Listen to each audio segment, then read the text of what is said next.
Hi there, I'm Tim Irvine. And I'm Stacy Irvine. Welcome to the Totum Wellness Podcast. Stacy, welcome to the Totum Wellness Podcast season 2 recap. Very exciting. I'm very happy to be here. Hundreds of tips. So we decided we're going to do this recap about things that had the biggest impact on us from this season. And I'm like, there literally are hundreds of ideas that I've picked up from this. I'm sure you're the same. It's hard to narrow it down. Yeah, hard to narrow it down. So I think looking at each episode and figuring like what's something that's really impactful that came from that I loved and hopefully other people will enjoy as well. So we learned something from every episode, and I'm wondering, do you have a place that you would like to start? Again, it's really, really hard to choose because there were so many great things. And I realized that for you and I, we come at this from people with a fitness background. We are trying a lot of these things, a lot of these new ideas, and we're working on them with our clients. I'm working on them with my patients. So it's great to see a really wide spectrum of ideas and things. One that really stands out to me was when we were talking with the group, the Olympic beach volleyball. So that included Dr. Dana Sinclair, Heather Bansley, and Sophie Bukovic. And so many pieces of that were very exciting because they'd just been to Paris and they were talking about their experiences. But the piece that I used the most is where both of the players said, Dana simplified a lot of the sports psychology for them. And I thought that was really great because you and I have read many books on sports psychology. We've worked through many practices as an athlete. And when they talk about something like, can you get the job done? I've used that now with our kids in their sports. I've used it with my athletes that I coach in track and field, where I've said to them, okay, we have all these things going on today. We have weather today, or we have things where maybe we didn't sleep as well the night before. But do you think you can get the job done today? And when Sophie was talking about, your goal, you get to the Olympics is to get the ball to score on the other side of the net. And then all you have to do is ask yourself, can I actually get the ball down on the ground on the other side of the net? The answer, of course, is yes. But it takes out all this idea of what do you feel like? How did you sleep last night? All these perfect. All these external factors where we're looking for the perfect performance, or, you hear this all the time. Are you in your flow state? Well, you know what? Actually, you're not always going to be in your flow state. And that doesn't matter, because if you go into a hard, stressful environment and you say, can I get the job done? I've used this with public speaking events that I've done where I've said, okay, I'm nervous and I might be overthinking this, but then I just say, okay, can I get the job done? And if the answer is yes, then I go in with a much different mindset. And I found that super useful. I completely agree. For me, that's it resonated with sort of business in general. Right. And like you said about presentations, like, don't try to make it perfect, or you've got to do a business plan or something like that. Don't try to make it perfect. Just do it, get it done, and you'll be able to refine it as you go. But yeah, that's a really good one. I'm glad you mentioned that. For me, Catherine Roscoe-Barr was a guest of ours, and she talked about this concept of rewilding, which you automatically think is going to be putting yourself out in nature, which that may be the case, but it's really a little bit more a focus on simplicity in life. What is important to you? What's going to bring out the most happiness and sustainable happiness? And I thought that it's such an interesting way of like, why is that rewilding? Well, ultimately, that's what we're trying to do as individuals right from the get-go, right from when we're kids. We're seeking out things that put us in a happy place. If we're parents and or leaders at work or those sorts of things, helping our teams and our family be in a happy place is a huge benefit, but our society distracts from that. There's so many competitive messages with that, and we get caught up on it. And I think with Catherine's experience, that was one of the things she realized, is that she was focusing on all these experiences that were not her. They weren't healthy for her. And so she came up with this concept of the rewilding, which is to get back to what is simple for her, what creates happiness for her. And I think that it's such a nice, clear message for people and that wilding part is like, sounds fun. Yeah, us being a little bit more free with the things that we do. So I thought that was a pretty cool piece. It is really interesting. And you and I were both at a talk yesterday where people were talking about this new concept, which I'm sure we're going to hit on next season, is putting our phones away, turning our phones off, when you get home, not being attached to your devices. And in my brain, because I love the word rewilding, I'm going to associate rewilding with getting my device out of my hand as much as possible in the coming things. I just thought of that right now. Yeah, because our kids they're encouraging everyone to stop using their phones. Except for them. Oh, the opposite, actually.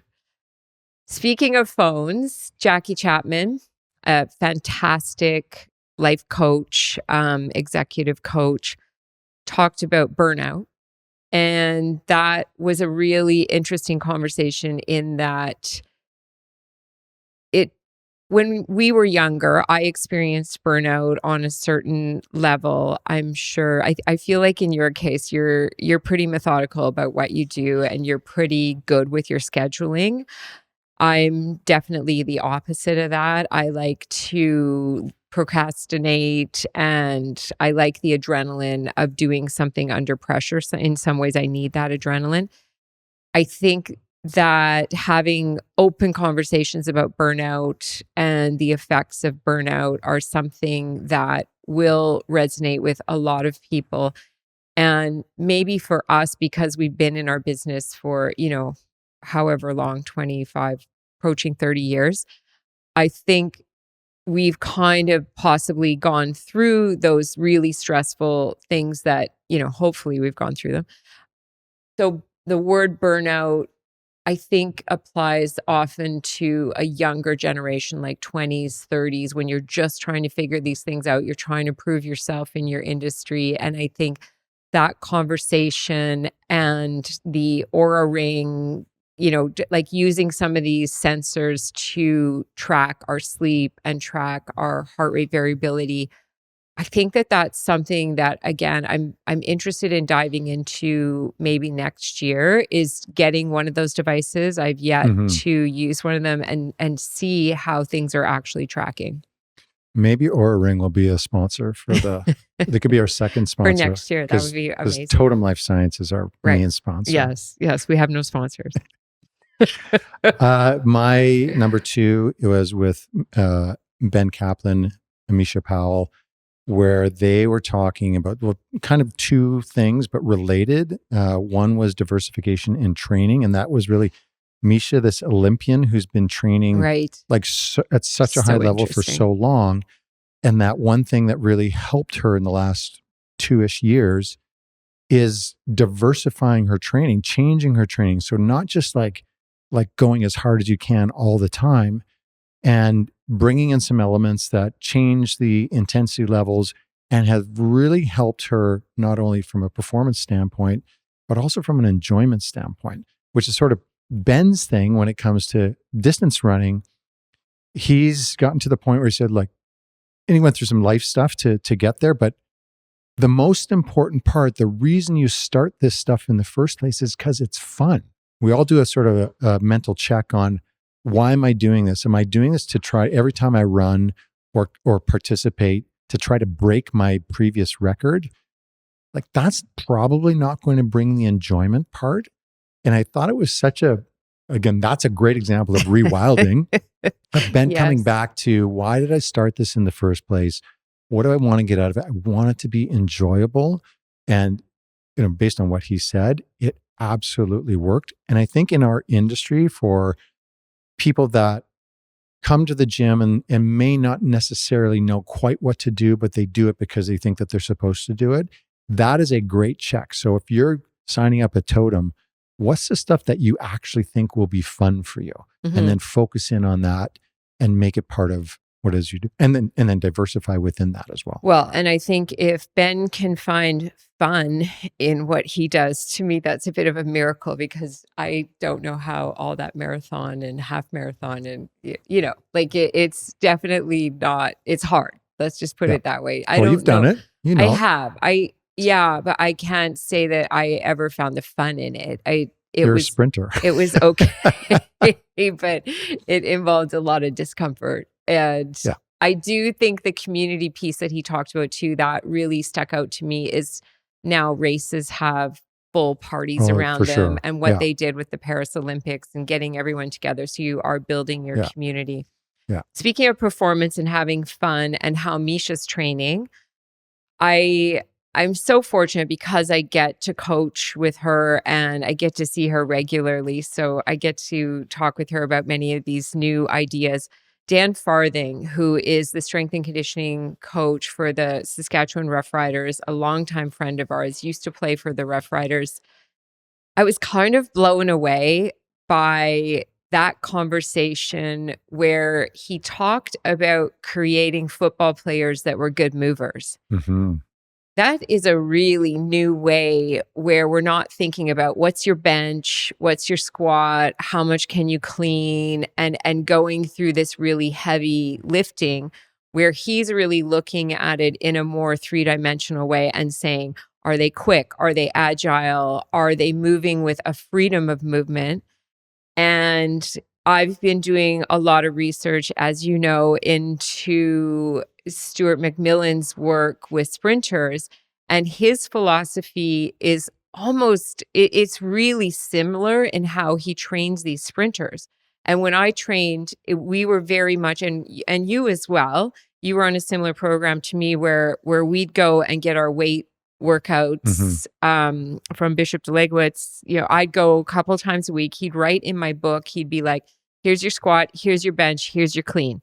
He was like, I don't really care what you do outside of this. Those were called like supplemental. We even called them beach weights sometimes, if you were going to do biceps and triceps.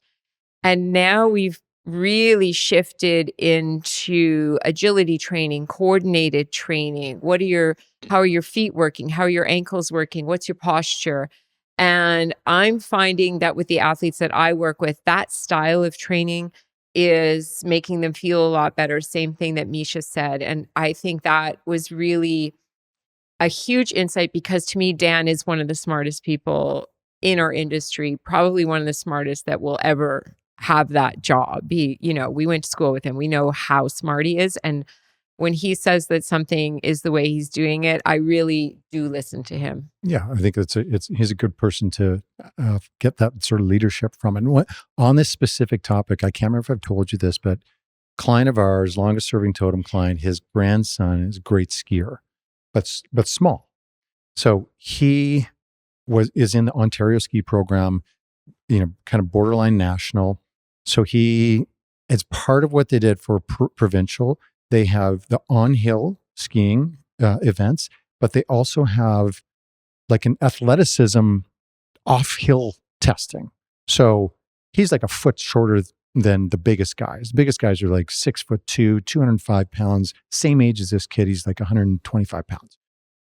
He wins the Ontario athleticism thing. Then they go to Eastern Canada. He comes second in the athleticism thing. And I thought, number one, like hearing that there's a sporting organization that's paying attention to athleticism and not just how big, strong you are. I thought that's so refreshing. And so then it opens doors because he's going to grow. He hasn't hit a growth spurt yet. That was really, really interesting to see that. And it speaks to what Dan was talking about, it being a quality mover. Yes, I agree. So we've had, with Zach Kelly was on, we're talking about objective assessment techniques. And I thought that one of the things that sort of resonated with me was this idea of when you have objective information, it is a real mover when it comes to behavior. Yes. So, okay, now I understand some actual objective information about how my body works, whether it's the force stuff, MVO2, and how it might impact me from a health perspective. So forget about the performance side of things. If you've got that knowledge, it all of a sudden makes it real that this is what I'm all about. And so to be able to then shift into, okay, now I understand myself better and I'm motivated to be able to make a change versus, people are supposed to be like this and I might need to be like that. Or maybe I am like that. I don't know if I'm like that. So there is really low motivation when you don't know specific information about or yourself. you're kind of disillusioned as to what's actually true. Yeah. That's, I think, very common is Yeah. that lots of people think it's not that bad. After meeting with Nikki Fraser, who's working at Looms Women's Health, I decided to go and book a DEXA scan. And I have an interesting history in that I studied DEXA with my master's degree many, many years ago. Like I think that was in the 90s, 1990s. At least it was in the 90s.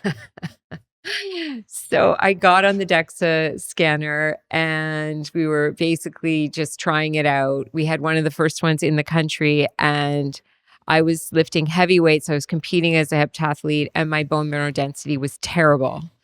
And we then went on and I did a bunch of future tests to say what was going on. It didn't make any sense. I was lifting heavy weights. It turned out I was very low in estrogen. So at that time, I made a choice to say, okay, I'm super low now, but I will never stop lifting weights. I'm going to work on my nutrition. My nutrition was not good at that time. It's considerably better now. And it was because we competed during the years of carb loading and we were eating very little protein and lots of processed food. It was just how you ate as a university student.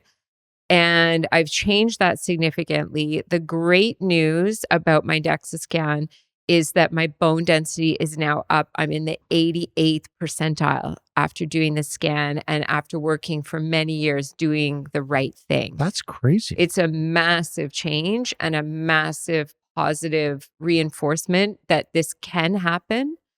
I'm 56 now, and that means that, I would have been probably in my 20s when I had that first scan that was not good. And you would definitely expect that it would maybe go down after menopause, and it did not. I was able to bring it up, and that was very exciting news. However, my lean body mass and fat mass ratio was not exciting news, but although it can be a little bit shocking, it's super motivating to say, okay, how can I make these changes?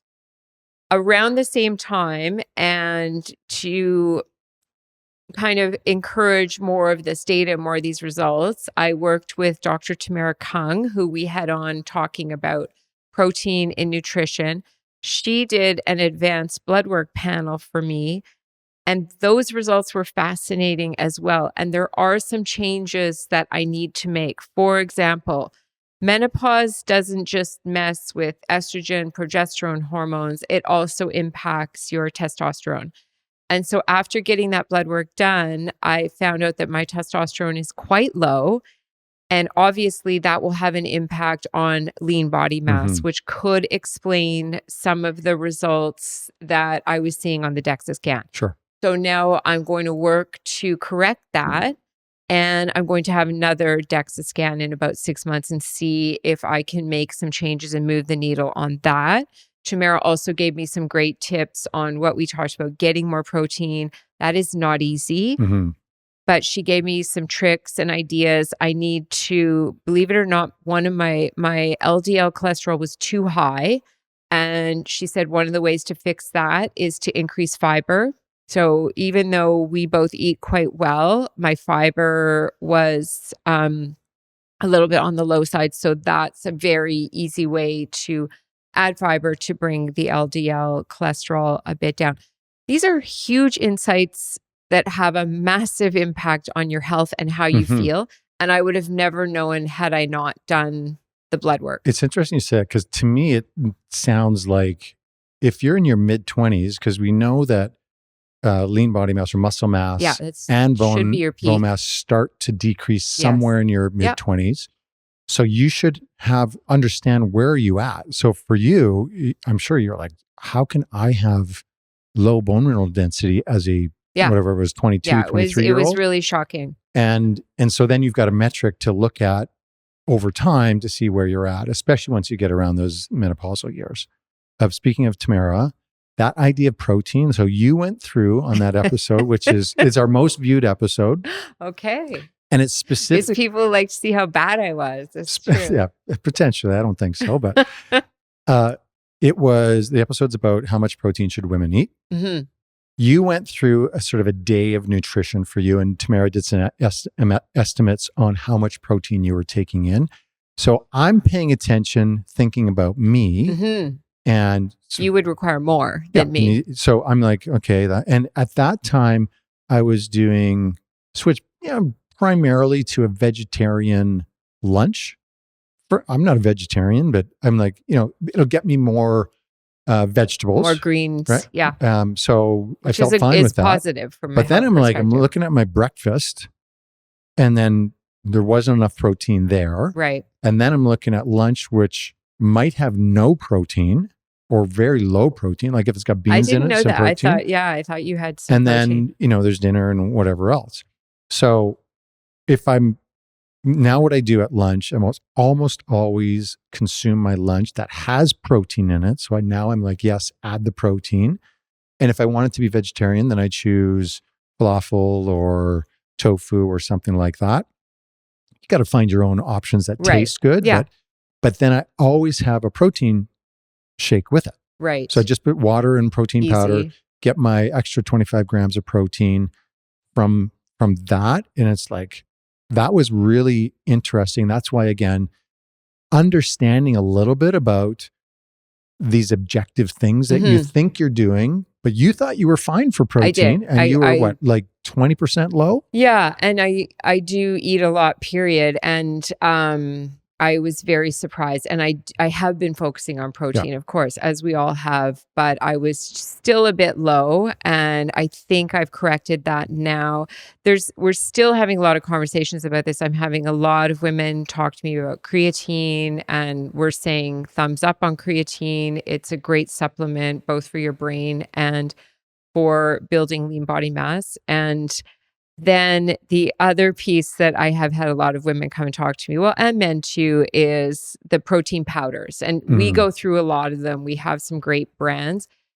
And people will say, I hate the taste of this protein powder. And then I say, okay, don't worry. We have some that taste fantastic, where you can put it in your coffee. Yes. And your coffee basically tastes like a mocha cafe, quite delicious and really manageable. And I think that for none of these things that we're talking about, you and I are not willing to sacrifice good food and enjoyment, both of moving and eating. To me, it's a non-starter if I can't enjoy my food. And Tamara is great that way, in that she understands we want to do as much as we can through nutrition first, and also how important it is to enjoy what we're eating. Agreed. If you don't have enough protein, you don't have enough muscle mass, you're doing some sort of activity, you might get hurt seriously. Yes. And if you do, you might need surgery, hopefully not. Oh, yeah. But Dr. Jason Smith, orthopedic surgeon extraordinaire, Jays consulting orthopedic surgeon, Blue Jays that is. So one of the things that was awesome about our talk with him was this idea of Prehab, not only for exercise, but for nutrition. So there's a product that he's recommending for all of his patients he's doing surgery on, to have this particular type of supplement that helps support the body ahead of surgery and then coming out of surgery.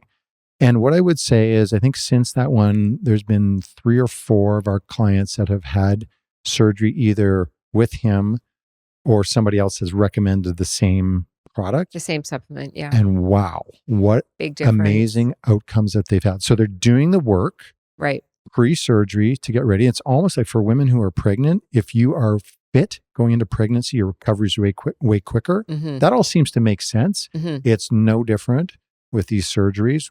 It doesn't matter if it's knee, shoulder, you name it, you get on the other side of it after having done that physical work and the nutrition prep, and your recovery is much shorter, which usually means it's also more successful. That was fantastic advice. And also to hear it from him, which again, when we talk about these testing and things, he's seeing inside our joints. And it's always really cool to get to talk to people that get to look inside and say, you know, what have you done to your joint?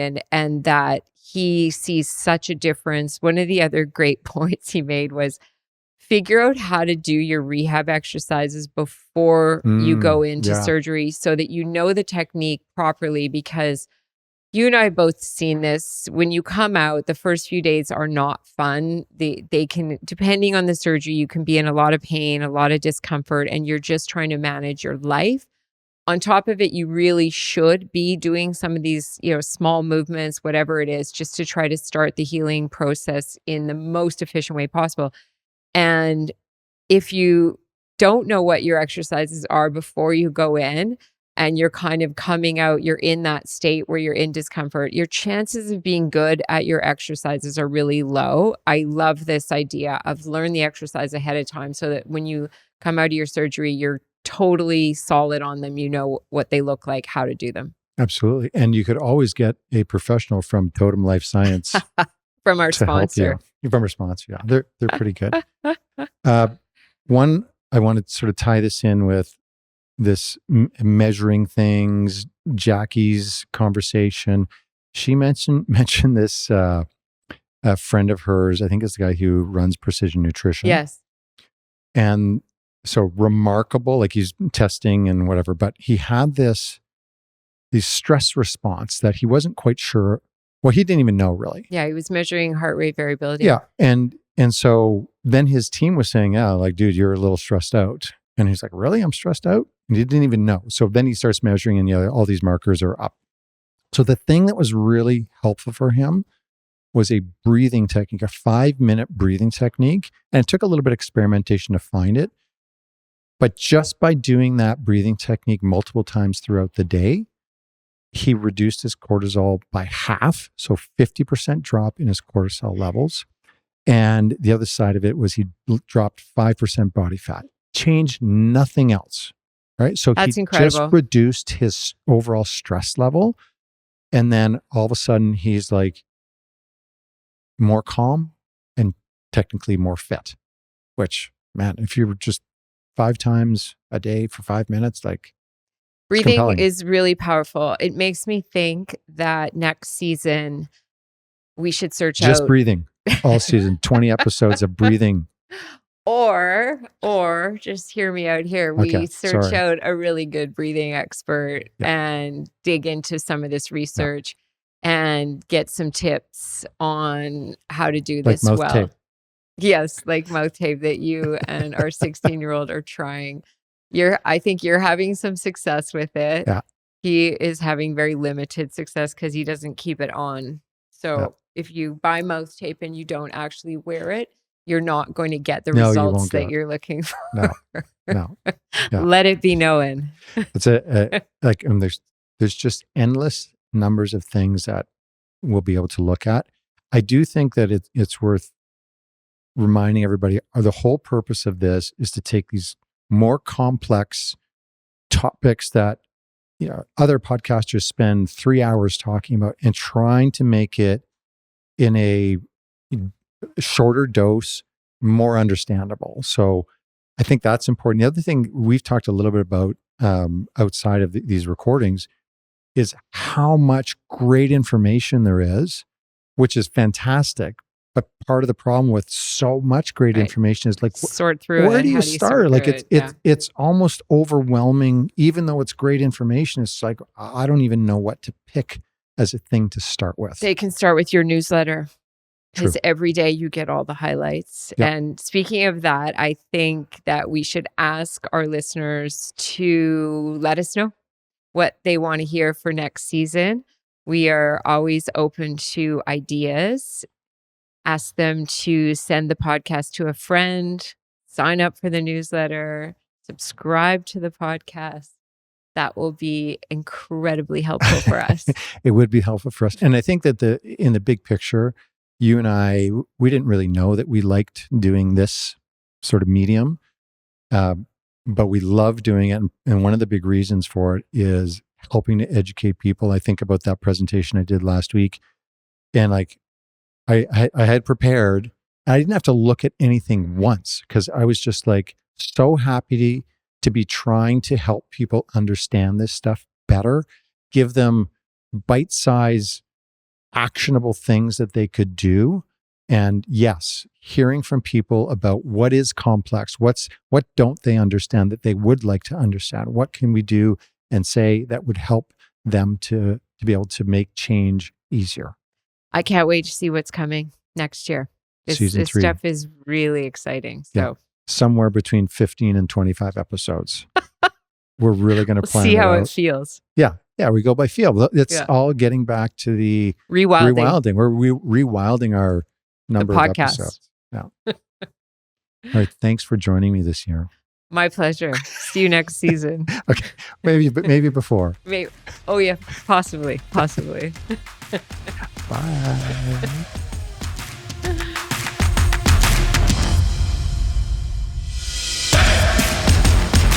Thanks for listening to the Totum Wellness Podcast. Please follow us on Apple, Google, or Spotify and leave a 5-star review and comment.